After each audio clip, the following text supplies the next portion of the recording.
thank you for sharing this evening with us. We're really excited to dive into knowing, welcoming, and educating SLIFE and Newcomer students. And I really appreciate you spending your evening with us. A quick schedule is we're going to start with some introductions, go over the reimagining migration approach and framework, discuss a little bit about who are the young people that we are educating, and then we're going to do some meaningful work where we're diving into specific definitions and leveraging Dr. Oslander and Bridges to Academic Successes work with learner profiles, and then kind of looping back into some of that belonging work, identity work. And then we actually have a fantastic opportunity to dive into a little bit of a case study and then hopefully end with some action planning time so we can leave this webinar with a driving idea and use this space while we're all here to lean on and support one another. And so very quickly, want to give a very high-level introduction to myself and why I am sitting here speaking at you from this Zoom while also managing the participants list. My name is Misha Lambell, and I am the program director at Reimagining Migration, and really kind of why we are putting this on in collaboration, which I will pass off to a second, is the purpose of centering belonging for all students, with us focusing specifically on immigrant origin and newcomer students, and really moving the needle around what does it look like to both have culturally responsive curriculum and to celebrate, uplift, and to build in that civic agency for all students. And we really believe that by focusing on our students who are newcomers into our school, we can really zoom out and look at the academic environment as a whole and really create spaces for inclusion and celebration and civic agency for all. And so with that, I have the awesome opportunity to partner with fantastic organizations and the profound privilege to pass it off to my co-facilitator, Dr. Lisa Oslander. My name is Lisa Auslander. I'm the principal investigator and senior project director at the Graduate Center in CUNY at a project called Bridges to Academic Success. And we work with teachers and educators across the country to serve SLIFE and multilingual learners through curriculum training and professional learning. And specifically, we work very intensively in New York State. I'm super excited to be here with you today. And thank you for coming. And I'll turn it back to Misha. Very high level. The approach that we're working with is centered around this framework that was built in collaboration with Veronica Boys-Mancia at the Harvard Graduate Project Zero. And so what we're starting with the first question and where we're really diving in today is, who are the young people that we are educating? And then the series of other frameworks that we're working with also, because they all end up working together, is what are the most important perspectives for a world on the move? How should we be teaching about migration? And then how can we create powerful learning environments for all students? And as you'll see, all of these questions ultimately work with and lean on each other. If we're creating powerful learning environments, we're also instilling these dispositions of care and curiosity, and we're really knowing the young people. We're teaching about migration with empathy, curiosity, and intentionality. And then this last but not least question is how do we prepare our educators for a changing world? And that's part of what we're doing today in collaboration with all of you, and why I have so much gratitude for you sharing this evening with all of us. And so today, as we kind of named, we're focusing specifically on who are the young people that we are educating. And so while some of these things we can say are almost things that we take for granted, we really want to reground the conversation in these core principles. First being that they come from radically diverse experiences. And it can be hard sometimes when we're having a variety of newcomers to really think about the differences and where they're coming from. Some might have had really different learning environments than others, and doing our best every single day to not think in homogeneous grouping. And so while, again, it can seem very straightforward that they come from radically diverse experiences, for us, we found that it can be a daily check-in and reminder to really be doing the work to understand who the individual student is. Second, that identities are formed in context. And so we're also being massive contributors to the identity development of our young people and thinking about all the different ways in which the surroundings and the new environment that they are perhaps now in our communities are going to interact with that identity development, especially the communities and the friendships that they are building. Next is that, and perhaps even I would say they're all the most important, but that all young people bring assets to our communities and really thinking about how we can lean in and focus today, especially on having that asset mindset, which is why I am so grateful to be working with Lisa and the learner profiles that we are going to dive into a little bit later in our programming, because we really want to focus in on what are those skills and those assets, those human capabilities that they are bringing to the table the moment they step into our classrooms. And then also that all young people have a right to equitable education, bar none, and that young people really thrive when they feel like they belong. And this is the one that I almost even want to hit the most on, is this piece on belonging and what can happen and the magic that is created in a classroom when all people feel like they belong. And the reason that is so key in this conversation is in the immigrant origin students that we've surveyed and have this data on, they report a lower sense of belonging than their non-immigrant origin peers in their schools, are more likely to be bullied or harassed by their peers. But two, their academic sense or their sense of identity seems to decrease the longer they are in their US school settings. And so that's having kids show up really excited to learn and to be part of their school settings, and actually seeing a sense of belonging and academic identity decrease over time throughout their role in the schools, which really indicates that there's something happening that we need to address immediately. And so with that, we're thinking about the language that we're speaking about our students with and understanding, again, those radically different experiences. And so here I want to pass it off to Dr. Oslander to really dive into some of those definitions. Newcomer learners, as many of you may know, are students who are new to the country, who are learning English, have generally been here 3 years or less. And then our SLIFE students are students who have interrupted or inconsistent schooling in their home country and who are 2 years or below in home language literacy and or numeracy. And you can also visit the Federal Newcomer Toolkit for more information and common terms used in newcomer education if that's useful and you haven't seen it. That's in our session handout, which I threw in the chat earlier, and that we'll also put in the chat later for people who come on a little bit later. So moving on to the next slide, we're just going to talk a little bit more about our learners. And what we know from the classroom is that SLIFE and newcomer students are not a homogeneous group. So important, right? They're part of a larger group of multilingual learners in our school, and their needs in the classroom really vary. Our students have such heterogeneous backgrounds and interests. Particularly in our organization, we really focus on secondary newcomer learners who often come into the country with very high expectations in U.S. secondary classrooms, and it becomes really important to know a little bit and get to know their background and who they are as learners and what they bring, right? So as we're learning about our students, we need to know that they have heterogeneous backgrounds and interests, so it's key to get to know them holistically, both academically, but also in their socio-emotional learning skills. And we really learned that we can't meet the needs of students until we understand who they are and also what they bring to our classrooms. So getting to know our learners, I want to do a little activity with you in the chat where we can engage and reflect on your own students. I always find that this activity helps teachers and educators think about the students who are in their classrooms and schools. We've done this for a long time over the years to engage with this set of student profiles that our team developed. They're real students whose identities have been anonymized to protect their privacy, but their stories are real. And so what we'd like you to do is choose one of the profiles in a packet. And you'll see on the next slide that there is like what the packet looks like once you access the slide. We'll flash that to you real quickly. And you're going to actually, that's what they look like. You can see different students, they're all secondary students in this case. It gives us description about who they are, a little bit about their background. A lot of the terminology for testing is New York State centered, but just know this gives information both academically, but also about their interests and also their socio-emotional learning background as well. It talks about their country, their language. So it gives a little bit of information that you can look into and skim. So we'd love for you to pull this up, this handout, take 3 minutes to kind of read and skim through the profile. Just pick one student. You'll have these to keep and you can utilize these. And I want you to think about what is each student or that student that you chose, right, bring that's transferable. That could mean from their home language, their home country, interests that they're bringing. And what's a strength that the student brings that we can leverage in the classroom? What's something you learn about this student? And what's a need that the student brings? What is something that we need to address in the classroom? So 3 things. One of the things to know is we're really coming from an assets-based perspective, like Misha was saying, to consider these, particularly these middle and high school newcomer learners who come to US classrooms with a wealth of experience and knowledge of their own.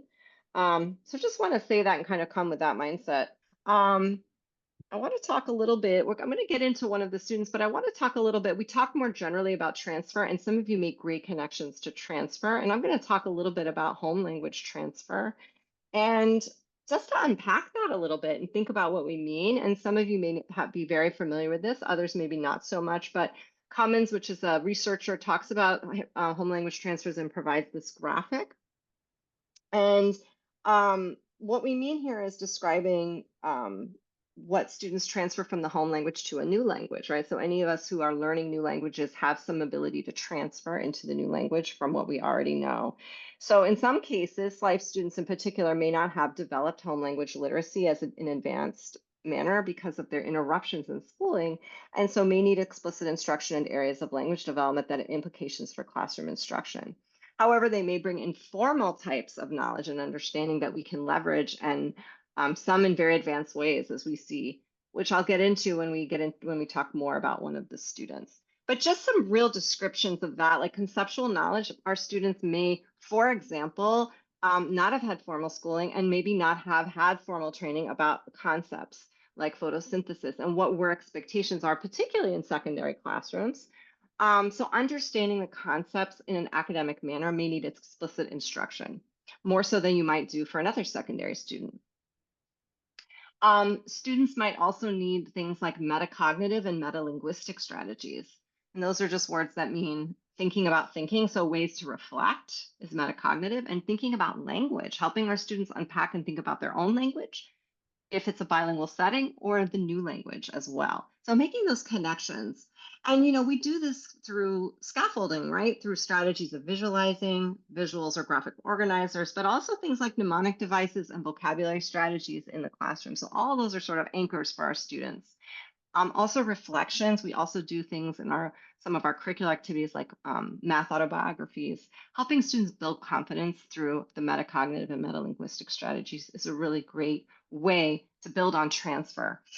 Another thing we talk about is pragmatic aspects of language use. And that is really, for all of us who've learned other languages, or if you haven't, it's something to know, can be very scary. And we need to have a willingness to take risks in communication, which can be challenging. And we may feel, different individuals feel differently about speaking and learning a new language. So some of our students may be willing to take risks, and others may not. And grouping our students according to those pragmatic aspects of language use is a key part of thinking about transfer as well.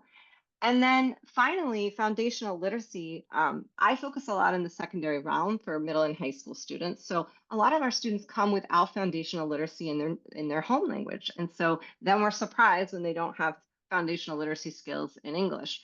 But a lot of that is because they may not have had that kind of education, or due to gaps in schooling. And so we need to understand as educators that we want to provide foundational literacy skill building for our students. And that can mean things like linguistic elements, like knowledge of parts of words, which can be very challenging, right? If you have a different orthography or a different alphabet, like Arabic, for example, Russian. Phonological awareness, knowledge that words are composed of distinct sounds, and building and supporting our learners to do that. Often that's very absent in our secondary school. A lot of our ESL or ENL teachers are working to support other teachers and to support our students.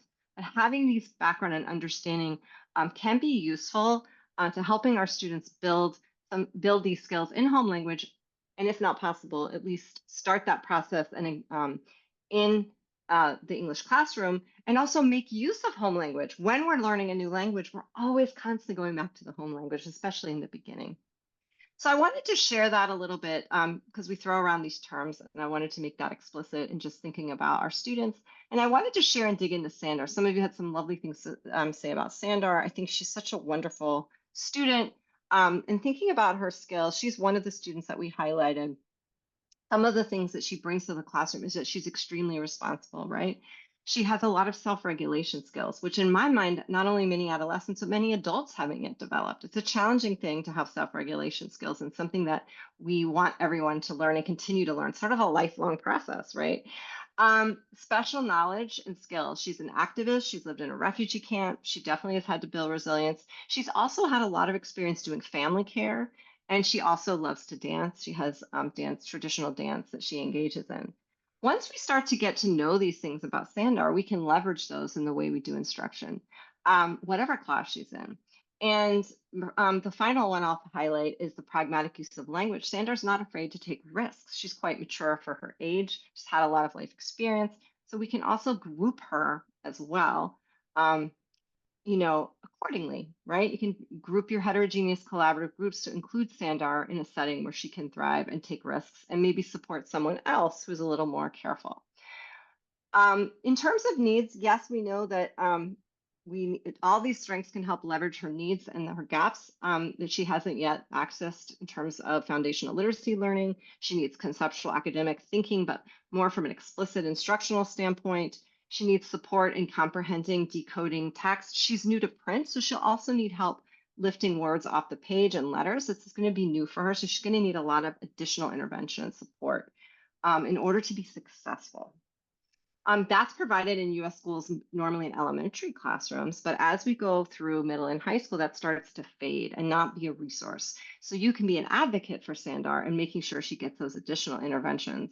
And also, if you're able to communicate with her and get to know her, you can also share some of her assets, some of these skills and qualities that she has. So I wanted to share that as we get a little glimpse into thinking about our students holistically. It can bring so much to our instruction. And one of the things that we have for you as a tool, which is included as a handout in your session handout, sort of a PDF that you can have, and is a strategy for building a student profile. Now, you may not do this with every student in your class, especially if you have a large class, but you might pull a few students, maybe your SLIFE students who you haven't gotten to know, maybe you're new to teaching SLIFE. Or maybe you're an ENL or ESL teacher who can help your content teacher or your colleague learn more about their students by collaborating on this document. And basically, this is a document that just helps think about different areas that we can learn about the student. It includes things like demographic information, test scores, but also what you've learned about the interests of the student, socio-emotional learning skills that the student already has. We build a lot of our materials through CASEL because CASEL has just been a wonderful resource. And we can share more about that if you're interested, but that is a separate organization that does a lot in socio-emotional learning, and they have a design set of competencies. So this is something that you can use. Obviously, we want to respect the students' confidentiality when we share things about our students. So we want to be careful and have some norms we set about that. But this can be a really wonderful way to kind of start to develop that profile and develop it across the year and use it to support the instruction. I found also that teachers share the learning. Some teachers may know a student more than others, and that can really be an eye opener for a teacher who doesn't get to know the students, the SLIFE students as well. And so just offering this as a resource among many others that we'll be offering today in the session and in the handout. So the question that we have is, why is this process of getting to know our learners so important for our classroom, our school, and our community? And we'd love to hear from you, but we'd love for you to also have an opportunity to kind of check in with someone here who's here today. So we'll let you head off into breakout rooms. We'll just do 5 minutes. And this question will remain on the screen for you. You can also put it in the chat. Thanks, everyone. And I'm going to pass it on to Misha, who's going to talk a little bit about the importance of creating communities more generally for our learners. And Misha, I will pass it to you, and I will not mute. So, Oh, yes, because, yes, thank so you. you don't have to unmute me, but go ahead. Thank you so much. And thank you all. Yes, continue to share in the chat. I know it can take some time to type out. And one of the part of the belonging lens is also lovely to bring you all here together and for there to be open conversation. And so that is one of the things that brings us joy. And so something I want to ground us back into is this piece we mentioned earlier on belonging. And so we've actually put together a very in-depth research brief on belonging. But first, I want to back up really quickly and think about what it means to belong. And to belong really is to be embraced. It is the feeling of safety, support, celebration, and civic agency within a community. And we really sometimes want to lean in on the civic agency piece because it's really to say, okay, does the individual feel like they can voice when they're unhappy, voice when they want to see something changed. Are they running for offices? Are they being elected? Does every student feel like they are celebrated, supported, and that they are held so much in community, that they belong so much to the extent that they can push on what they want to see changed in their communities to best serve everyone? And so to belong here is really to be embraced. And the reason why we see belonging is so important is it has all of these impacts.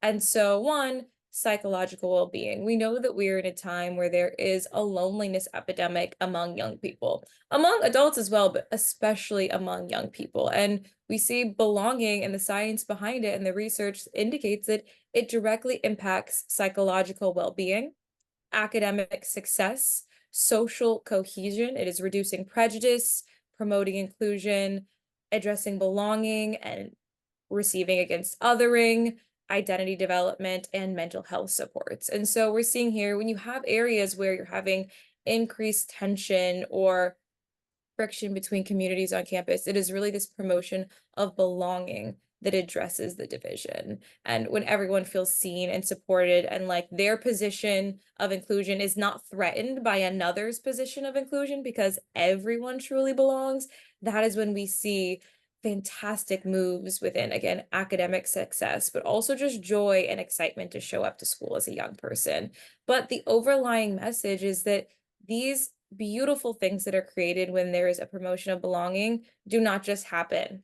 They are built on deliberate policies and practices that are aimed at fostering an inclusive environment.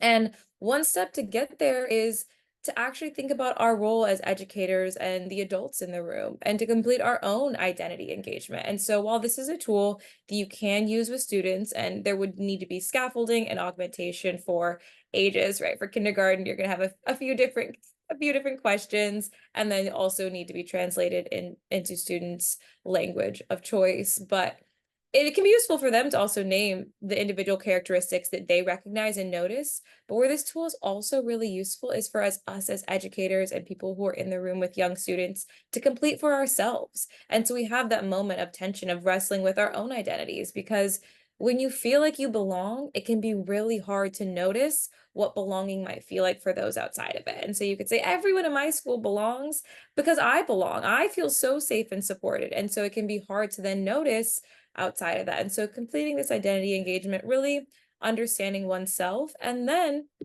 pairing that with one of the tools that we've built being an observation and reflection guide. And so the goal of a tool like this is while this is super lengthy, definitely in beta version. And if you have feedback, we're constantly augmenting and doing whatever we can to best meet the needs of our teachers and our educators and our administrators. This tool is kind of, you can again take from it what you want and what you don't, is used to observe the communities that you're in. And the goal is to kind of step back and say, okay, what would it be like to be a fourth grader going through my school? What do the hallways look like? Who's celebrated? Who do they see in the hallways? How would it feel to navigate from class to class? What does the lunchroom and cafeteria look like? What is the processes? Is it rushed? Are kids sitting together? Can anyone just get up and speak with anybody? What would it feel like potentially to be in the class and have a question? How are they going to be received? And so just taking a moment and completing an in-depth observation, especially after doing that identity work and just getting a temperature read of your school can be a great first place to start. And so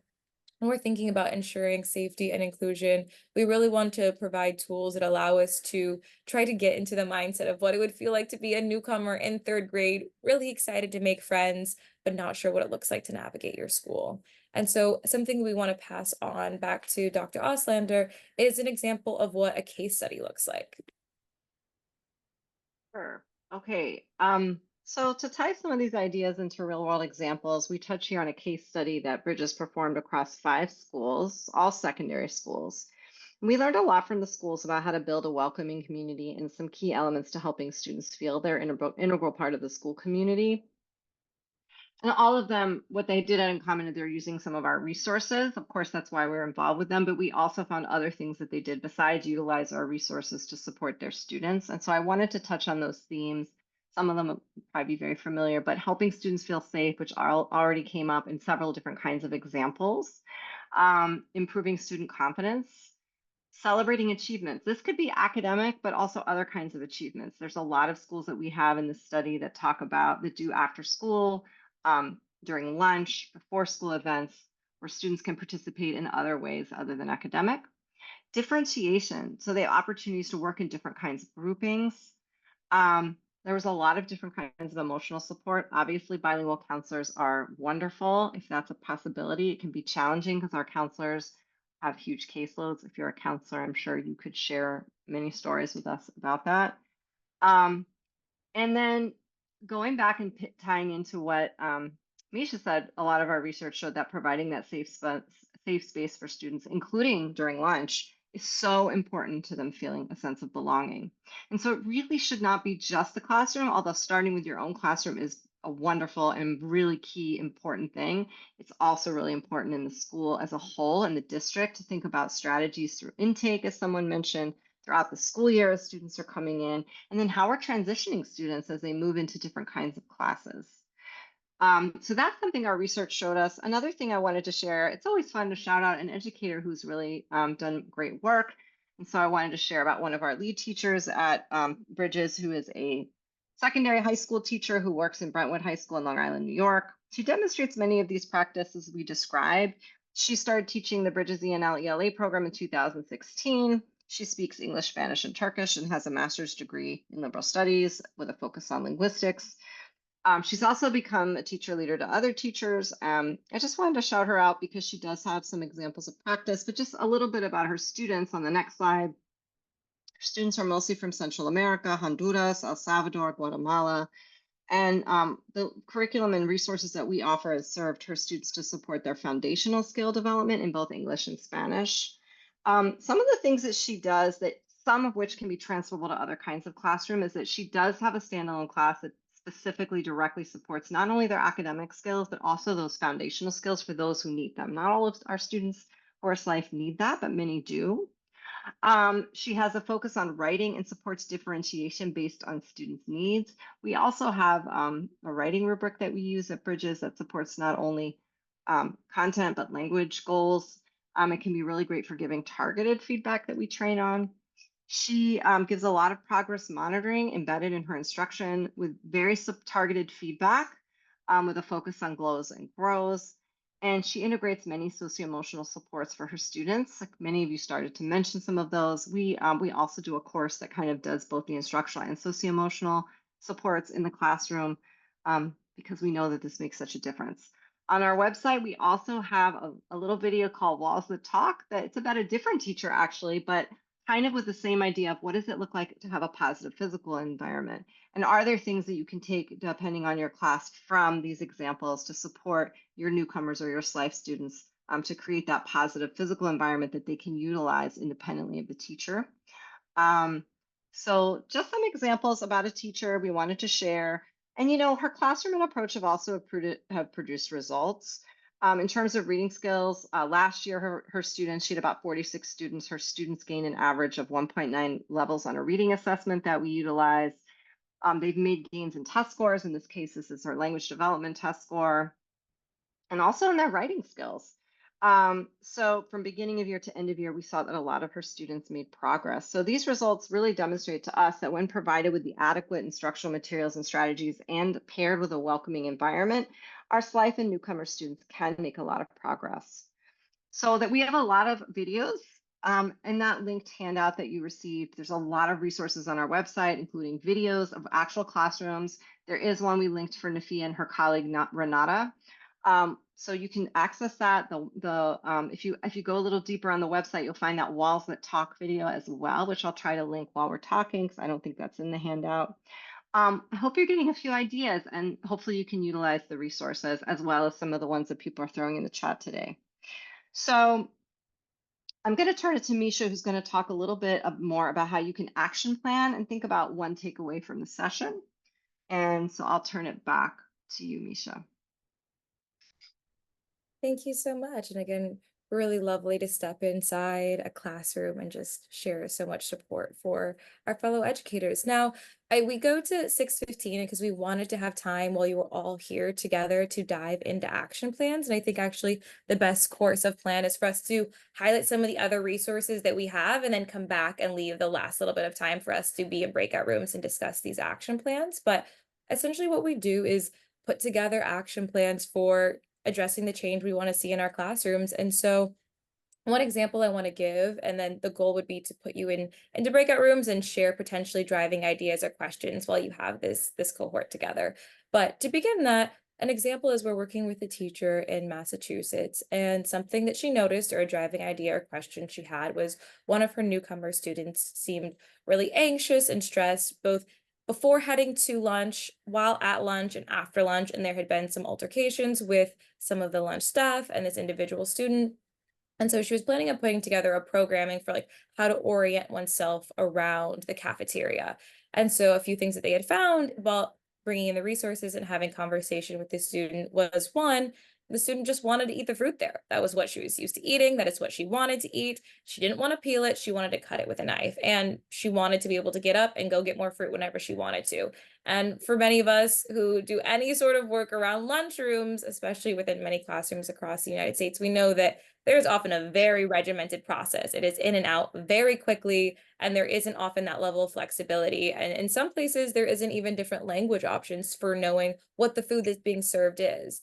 And so through this conversation, again, that was her driving idea or question. But what she really opened up in discussion with the other educators that were in the room was everyone's different school had very different practices for what they were doing with food and food waste and how it could be donated and how kids could potentially, find different ways to have students be able to get the food that they wanted to get without the other food while also adhering to the rules and regulations around wrap food. And what it started or where it got the ball rolling was one, conversations with the cafeteria staff on different ways to be accessible, but two, different things that are now being flagged for administrators across the state after this one conversation on how we can better serve the food and dining needs of all of our students. And I think that that's a really small example because it's not something that I would have initially thought of when putting together curriculum, but it's that driving idea or question. When you focus in on one very specific student and their needs and how you can best serve them, how in all actuality, what happens is really reimagining how we can serve all of our students, how we can meet the needs of all of our students, and how we can actually maybe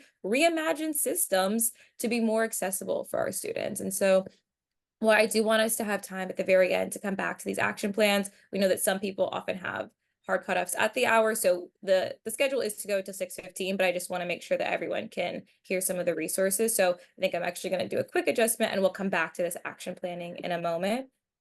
I wanted to highlight some of the resources, and now I know, and thank you to my partner Lisa for flagging this. We've just had a website redesign, which is fantastic because you used to have to sign up every single time you wanted to download something. Now you just create one account, log in with your email, username. It's all free, and then you can just freely download any resources that you want without having to sign in every single time. And some of those resources that we want to highlight is this newcomer kit, where we have aggregated a variety of resources, really highlighting, for example, the international schools, because they have fantastic combinations of resources and kits for newcomers, but also all of their students are international. And so what we wanted to do in this kit is also bring to the very top that belonging work and how we can make sure that belonging is also a focus on intake and orientation plans and thinking about how you can set up a friend or create an opportunity for young people to build a community within your school immediately as you're also doing that work to make sure that all of the laws are followed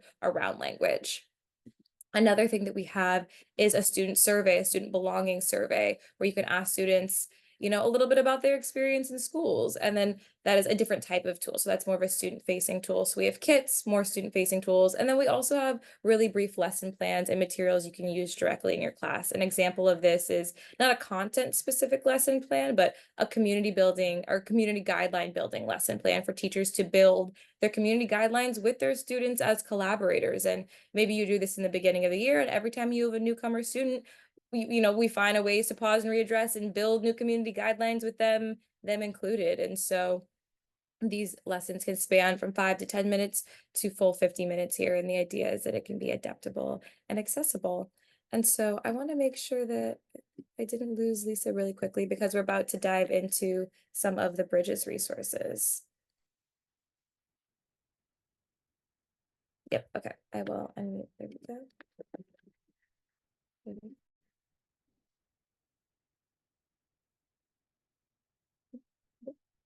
Okay. Thank Thank you. I had to unmute myself because of outside noise. But okay, so I put some things in the chat for you already. Some of these are in the session handout, some aren't. They're just links to our website that have different resources. I saw Vivian's from New York. So all of our resources that we have funded by New York State Education Department are free to New York State teachers. And then we have quite a few resources that we can provide to teachers from other parts of the country. Some are subscription programs, but some are free online. So please check us out. We have plenty of things online for free. I also wanted to share a little bit about our books and resources that we have. We have an impact flyer that just shares a little bit about our data, but also a couple of different books. So the resource called Creating Responsive Classroom Communities highlights the research from the cross case study that I shared in case research is interesting, and it highlights and has the voice of teachers and students and administrators from classrooms. Which I think is always nice to read.